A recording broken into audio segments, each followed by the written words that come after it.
अस्सलाम वालेकुम मेरी बेटियों ते मेरी भैनों। मैनू उम्मीद है कि तुसी सब लोग खैरियत नाल होवोगे। मैं भी खैरियत नाल ही हाँ वैसे। तो अज असी शुरू करन लगे हाँ चिकन कढ़ाई। तो अल्लाह का नाम लैके शुरू करने चिकन कढ़ाई। तो आधा किलो असी मंगाया चिकन। तो प्याज ने दो टमाटर ने हरियां मिर्चा ने 4-5 अदरक है नींबू है तो बाकी है मसाला है। तो घ्यो पा के पहले मैं शुरू करनी हाँ। बिस्मिल्लाहिर्रहमानिर्रहीम।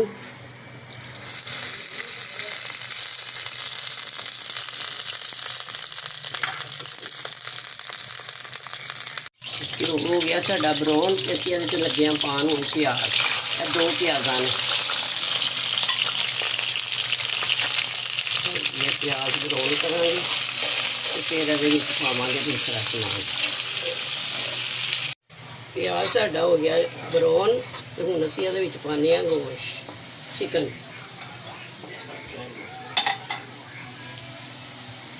बिस्मिल्लाहिर्रहमानिर्रहीम।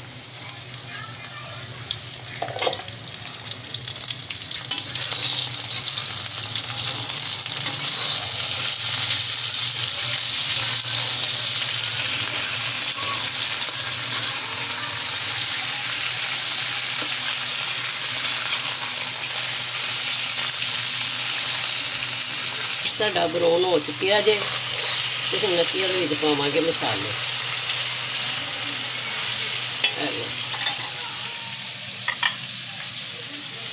एक चम्मच है जे कढ़ाई मसाले का, आधा चम्मच नमक है, आधा चम्मच पीसिया धनिया का पाउडर है, अद्धे चौथा हिस्सा हल्दी, 1 चम्मच लाल मिर्च पाउडर पान लगी मैं समान।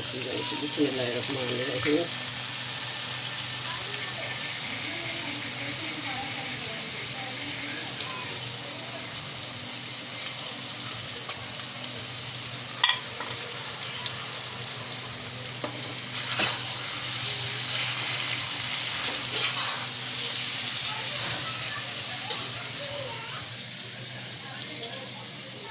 और 2 घुट पानी पावांगे तो साडियां मिर्चां जलन ना।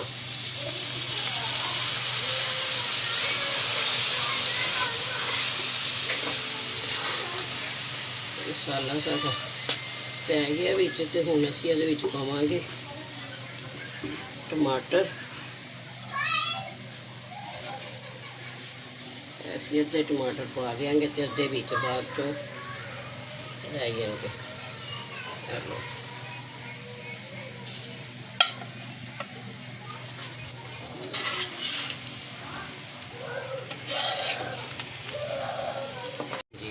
मसाला साडा तैयार हो रहा है, बस थोड़ा कुछ टाइम रह गया। उन्नी देर असीं पाने आ दही। बिस्मिल्लाहिर्रहमानिर्रहीम बिस्मिल्लाहिर्रहमानिर्रहीम। ते नाल असीं पा देंगे विच नींबू का रस कढ़िया है तो वह पा देंगे विच। बिस्मिल्लाहिर्रहमानिर्रहीम। ते इस तो बाद भुनाई होंदी है तो फिर नाल ही असीं उत्ते अभी थोड़ी बहुती सुरखी पाउडर ला देंगे तो साडी कढ़ाई हो जाएगी तैयार।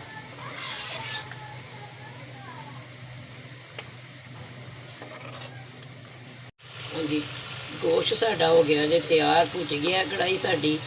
तो हुण असीं देखो मसाला अलहदा ते घ्यो अलहदा ते गोश्त भी साडा गल गया बिल्कुल।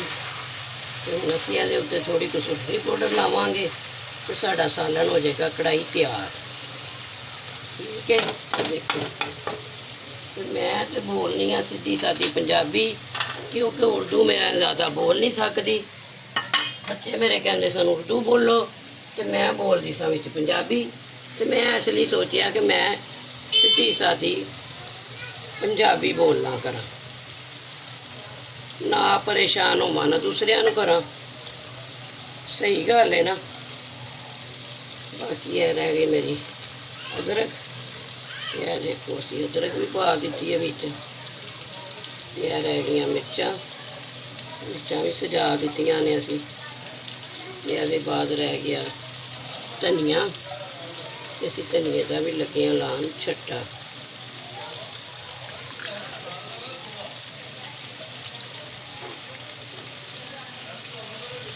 साड़ी सीधी सादी कढ़ाई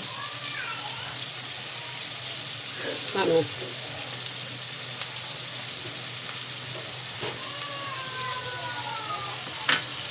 ਚਲੋ ਇਹ ਅਸੀਂ ਉੱਤੇ ਦੇਣ ਲੱਗੇ ਹਾਂ ਦੇ ਢੱਕਣ ਤੇ ਬਸ 2 ਮਿੰਟ ਬਾਅਦ ਹੋ ਗਈ ਕੜਾਈ ਸਾਡੀ ਤਿਆਰ। ਬਿਸਮਿਲ੍ਲਾਹਿਰਰਹਿਮਾਨਿਰਰਹੀਮ। ਸਾਡੀ ਕੜਾਈ ਹੋ ਗਈ ਤੇ ਤਿਆਰ। ਇਹ ਦੇਖੋ ਸਾਲਨ ਸਾਡਾ ਬਿਲਕੁਲ ਹੋ ਚੁੱਕਿਆ ਤਿਆਰ।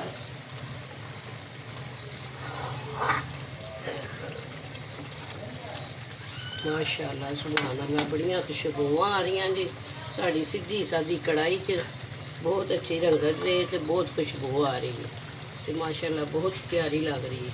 ਹਾਂਜੀ ਸਾਡੀ ਕੜਾਈ ਹੋ ਗਈ ਜੇ ਤਿਆਰ ਤੇ ਬਹੁਤ ਮਜ਼ੇਦਾਰ ਹੈ ਤੇ ਇਹਨੂੰ ਅਸੀਂ ਹੁਣ ਲੱਗਿਆ ਖਾਣ ਤੇ ਇਨਸ਼ਾਅੱਲਾ ਤੁਹਾਡੇ ਨਾਲ ਕੱਲ ਮੁਲਾਕਾਤ ਹੋਏਗੀ। ਅੱਲਾ ਹਾਫਿਜ਼।